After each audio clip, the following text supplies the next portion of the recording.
China very much, and I like being here.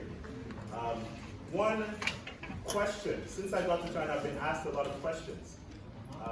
The question I'm asked the most is, where are you from? So it should be a simple question, but I found out here, you can see my lecture is going to be called, What is Africa, really? So Africa, I found out here, you guys, you don't call it Africa. You call it Feijo. Yes. So everyone asks me whether I am Feijoran or Negoran. So whether I am American or whether I am African. So I try to explain. And today I want to tell you a little bit about myself and also about the place that I am from. So let's begin. This is me. Well, these are my parents, first of all, my mother and my father. These pictures were taken in Nigeria, and the baby you see here is actually my sister, who is over here, but much bigger. So, this is me when I was 4 years old. I had a birthday party, and my mother put the cake in front of me, and then we sang a song, and then I cut the cake. When I was 5 years old, my mother was pregnant with my little brother. And she decided that she wanted to go to Singapore. So me and her and my little brother, we went to Singapore. And it was a very beautiful place. And Singapore is the first time that I left my home. So before that, the only place I knew was my home. But now I went to a new place, and everyone that I saw was different from me. You know, they speak a different language than me. They look different than me. They write differently than me. So I started to understand that the world is a big place. There's so many different kinds of people and different languages. And I started to try to understand how do I fit in a place that is not like me. There's something I've been thinking about lately and writing about lately, which I call mental images. Mental images. Mental means this. It means the mind. An image is a picture, just like this is a picture. So the thing I've been thinking about is, there's so many places that we have not gone to, we have not been, but we still have a picture of that place inside our head, right? So where does that picture come from? And what does that picture look like? I've been thinking about it for a long time, because we have never been there. But when I think about, let's say I could say America, or Australia, or any other place, a picture comes into your mind, but where does that picture come from? And is that picture correct? So for example, when I went to America, before I went to America, I thought that an American looks like this, right? This is President John F. Kennedy, very famous president, very good leader. So before I went to America, I knew that Americans were like this from watching films. But when I went to America, I discovered that sometimes Americans are also like this, right? Which was different from the picture that I had in my mind, my mental image. So it made my mental image bigger, wider. And I also discovered that sometimes Americans look like this, right? These are Native Americans, the people who were in America for a long time, thousands of years, right? And I also discovered sometimes Americans look like this. So very different from what my original image was. It made my image wider, and I started to understand what is America, really. Also, in terms of places, right, in terms of buildings and things like that, you guys, how many of you know what this city is called? How many of you can recognize it from the picture? Okay, this city is called New York City, right? The most famous city maybe in America. Anytime you watch a movie like maybe Spider-Man, you know, or Superman, right? You will see this city. So when I went to America, I thought this is how America looks. But then I went to a place called Alabama, which is the state that I was in the South. And I discovered sometimes lots of America actually looks like this. Very green, so much grass, very low and flat. And I discovered sometimes America also looks like this. So it changes the image that I had in my mind of America. It makes me understand America and makes that image wider and bigger. So today, I want to talk to you about Africa. The question is, what is Africa, right? What is Africa really? And the truth is that nobody really knows. Nobody knows what Africa is. Even me, I don't know what Africa is. And the reason is that Africa is many things. Africa is diverse. This word, diverse, I didn't mean to say it today, but about, I think maybe 4 days ago, I was talking to one of my new Chinese friends, and she asked me, she said, "Where are you from?" And I said, "I'm from Africa." And she said, "But you do not look like an African." And I said, "Yes, but my hair is very African." And so we laughed. And then I told her, sometimes in Africa you see people who look like me, maybe people who are darker than me, maybe people who are light-skinned and you think they're American, but they're actually African. So many different kinds of people are from Africa. And she then looked at me, she said, "So Africa is diverse?" And I said, "Yes, Africa is diverse." So I decided to put it in my PowerPoint, that Africa is diverse. Diverse just means it has so many different things in one thing, diverse. And so,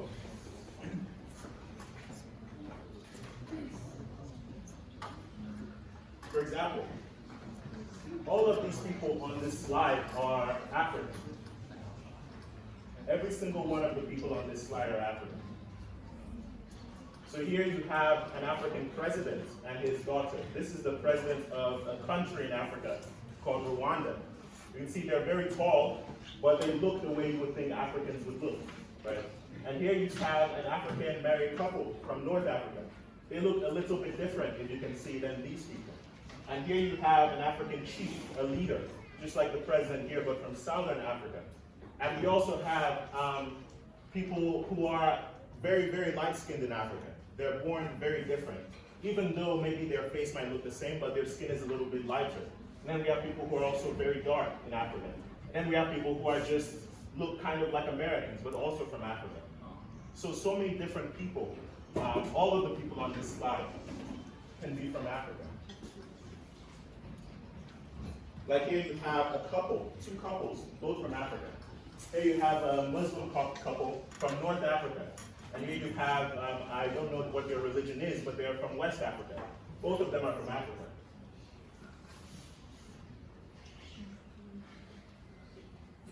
And here you have a mother and her child, right? Both of them look very different, but both of them are from Africa. I believe this first group are from Southern Africa, the Khoisans. And this other group here, I believe, are from Western Africa. But both are from Africa. So this is what I mean by diverse. You can have so many different kinds of people from Africa. And here you have two different African leaders, right? Both of them are African. Do any of you know who this man is? Okay, you know, yes. So he was the first president of South Africa, right? And also here's another man also from South Africa, the same country, but they look very, very different. So this is what I wanted to talk about a little bit. Okay, and also in terms of places, right? Sometimes Africa looks like this. This is a city in Eastern Africa, in a country called Kenya. And the name of the city is called Nairobi. Nairobi. So it's a very beautiful city, very bright, lots of lights. But then this building right here is from West Africa, very colorful. And sometimes Africa looks like this. And then I also think some of the happiest times Africa looks like this. So you have a range of different ways that, that Africa can look.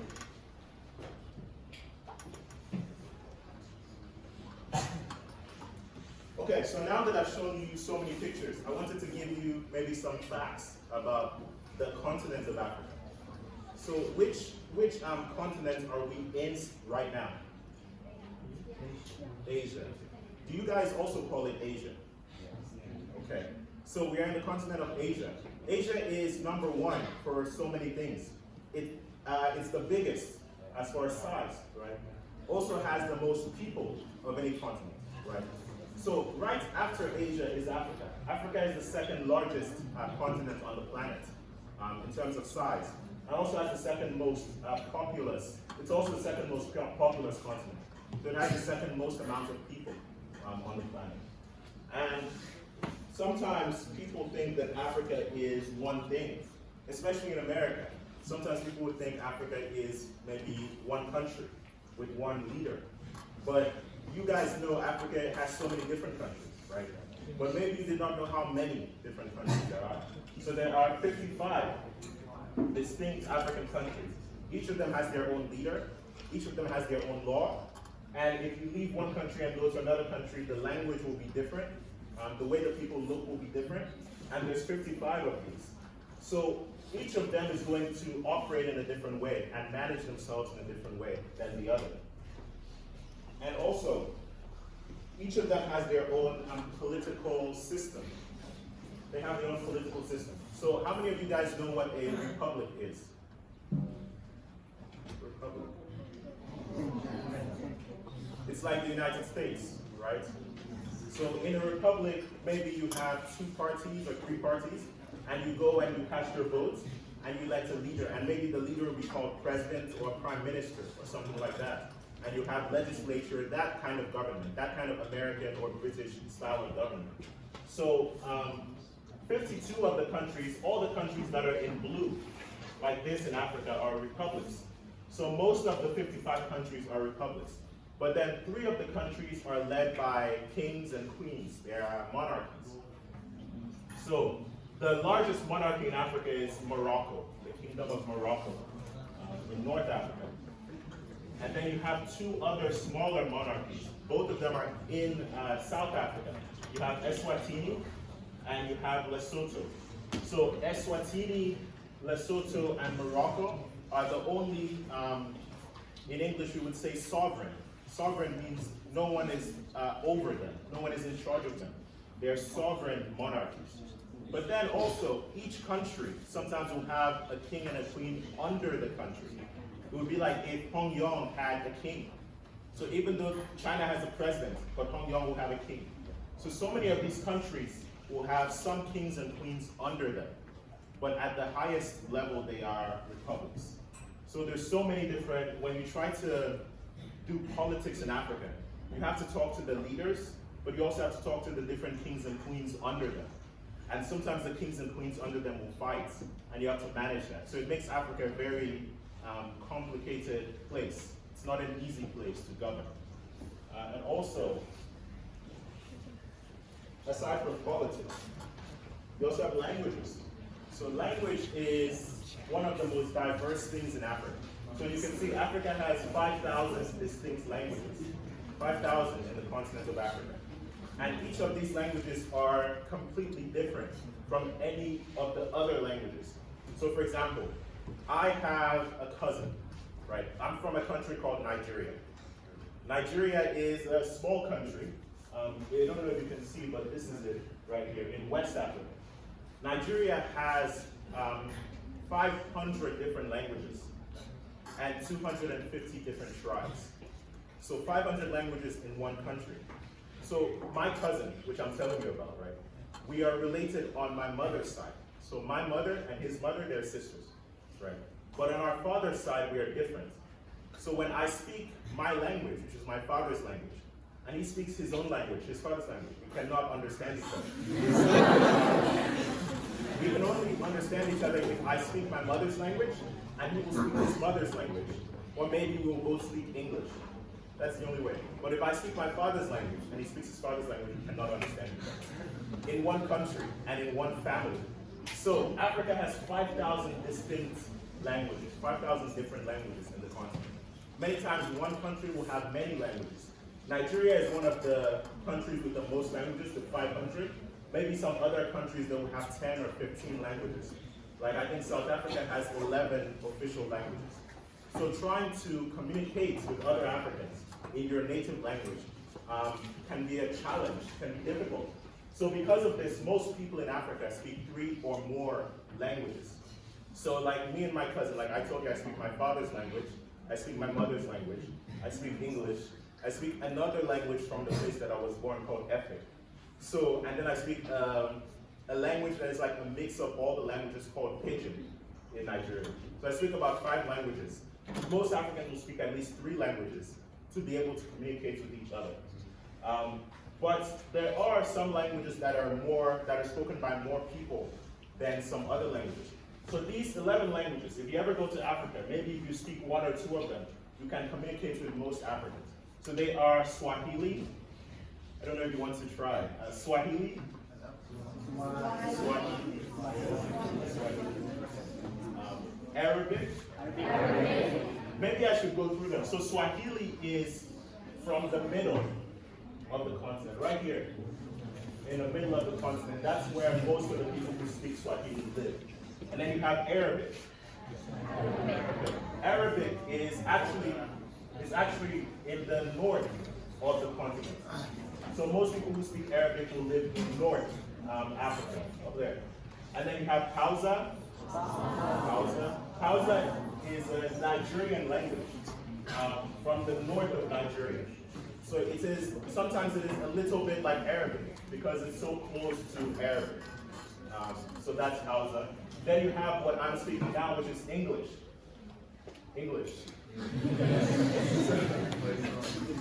So English is spoken all over.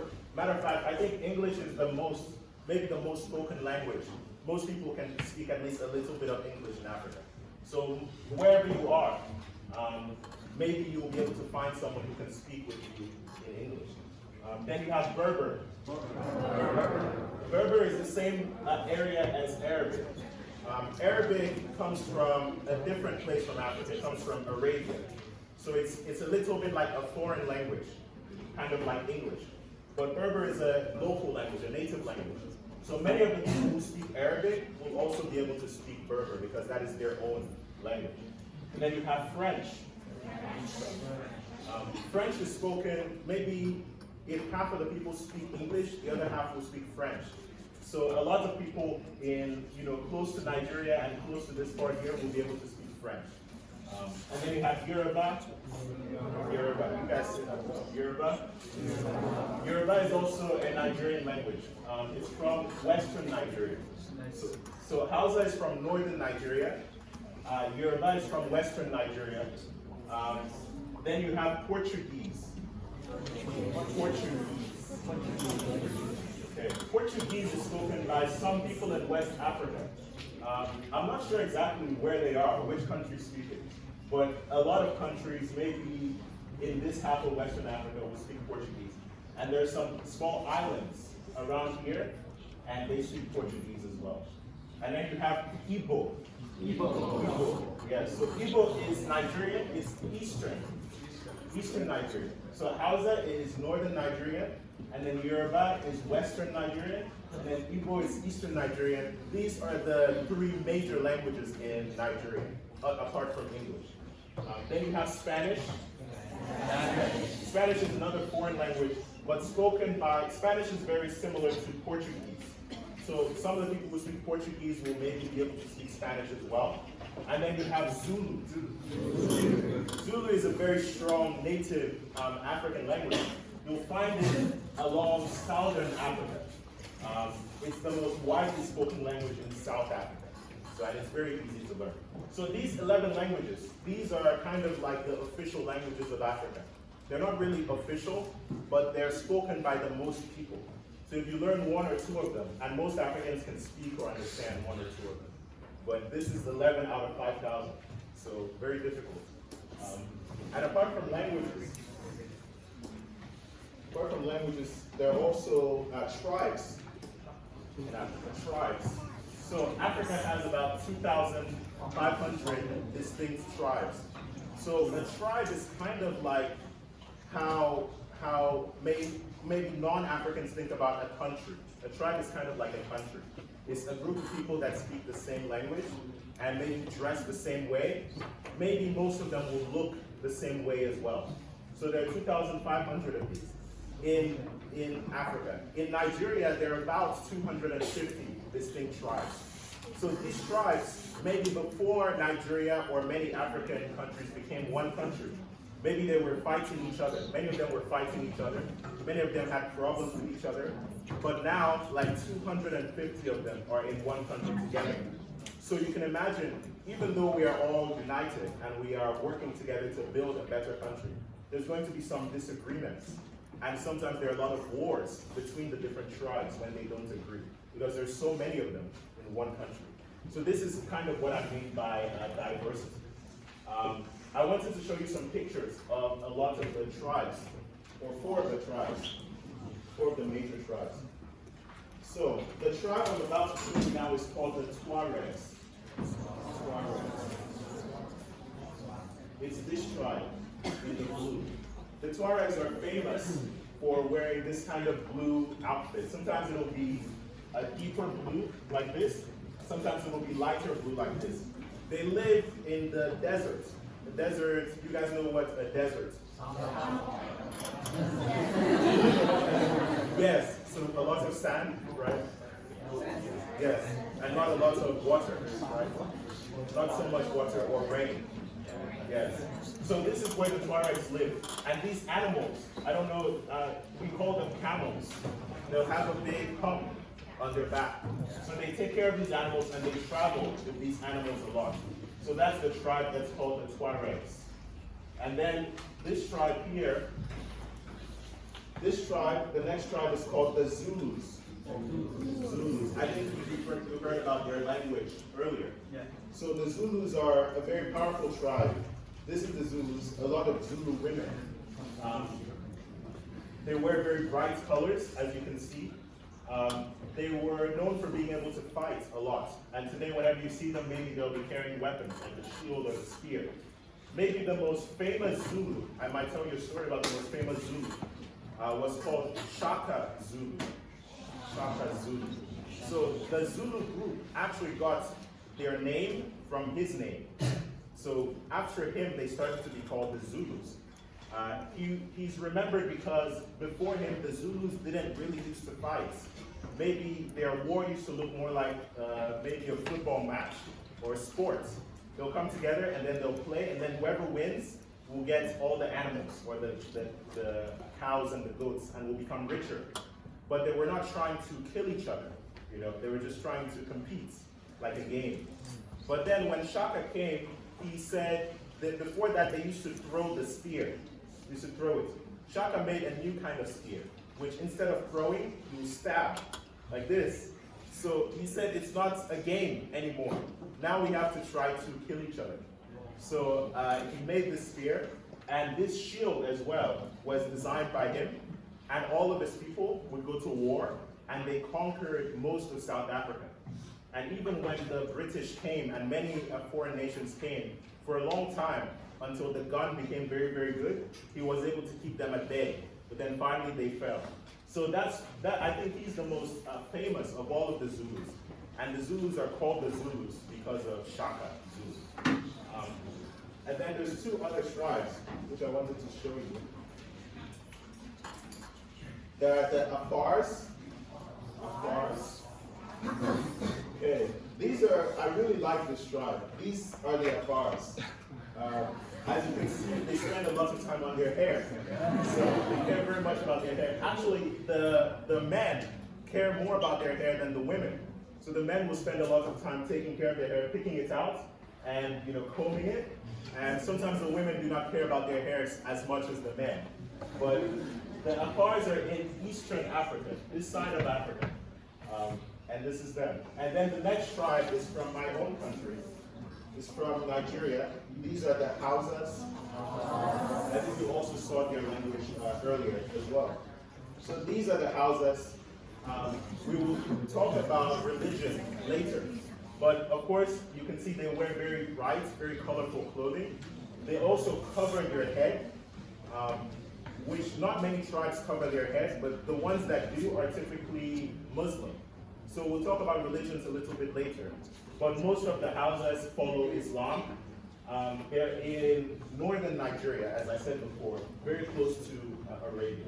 So even though there are 2,500 tribes, these 4 tribes, I think, especially the Zulus, are well known for being African and are pretty famous all over the continent. Another thing that creates diversity is religion. What you believe or what you worship. So there are all the religions in Africa, you can divide them into about 3 groups. So there are Christians or Christianity, then there is Islam, and then there are the traditional African religions. So these 3 religions are the main religions in Africa. And they make Africa diverse as well. So for example, this is a map of the different religions and where they are practiced in Africa. So you see this color stands for Islam. So most of the people who practice Islam are in northern Africa, as you can see. If you remember when we talked about the Hausas, I told you they were in northern Nigeria. So this is where they are. So about a little less than half of Africa is Christian.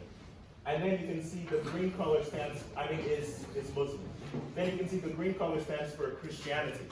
So most of the people who practice Christianity live in the southern half of Africa.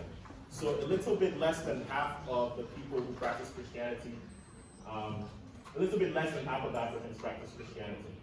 And you can see my country, Nigeria here, has the,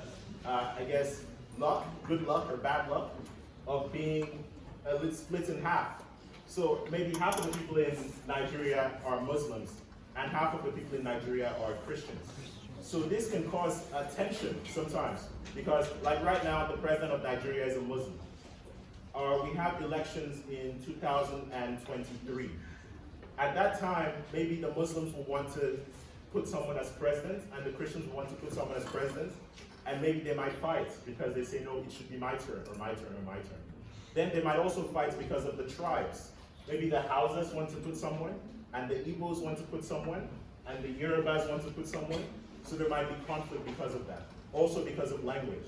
So all of this, the diversity of Africa is a beautiful thing. I think it's a beautiful thing. But if you don't manage it properly, it can be a bad thing as well. So, as far as the first religion, Christianity. Christianity is about 45% of the continent. So about 45% of Africans practice Christianity. This guy is Ethiopian, so he's from this side of Africa. And there have been Christians in Ethiopia for a long time. And then you also have Islam.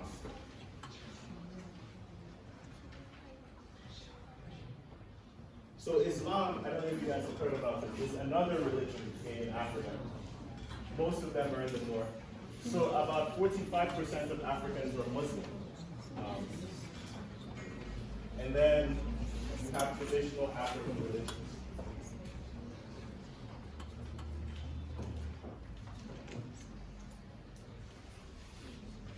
Okay, so these are the traditional African religions. These religions, I respect them a lot because they've been practiced for a long time, thousands of years, before there was Islam in Africa or Christianity in Africa. The truth is that African traditional religions, there's maybe thousands of them. Maybe each group might have their own religion, each tribe might have their own religion. But we put all of them together and we say, oh, these are the traditional religions. So, like my tribe is called the Anan tribe. Anan. Maybe I don't know if I can write it, but it's the Anan tribe. And the religion that we used to practice was called Idiom. So this word in my language means to fix or to heal. So it was a traditional African religion. Traditional African religions are mixed with medicine also. So maybe if you got sick, instead of going to the hospital, you would go to the person in your city or in your village who knows this religion. So, but today in my tribe, most of the people do not practice idiom anymore. Maybe they'll practice another religion. So this religion, traditional African religions, only make up about 4% of the continent. So only about 4% of Africans still practice this religion. Maybe though some Africans, even if they say they are Muslim, they practice Islam, or they say they are Christian, they practice Christianity, they might mix in this kind of religion as well, maybe in private or in secret. But officially, this religion has 4% of the African population. So you can see there's so many different beliefs inside of Africa, and there's still other religions, smaller, less people practice them in Africa, but they're there. So we have atheism, Hinduism, Judaism, and Buddhism. So, atheism, for example, atheism simply means the person doesn't believe in God, or doesn't believe that there's a God. So,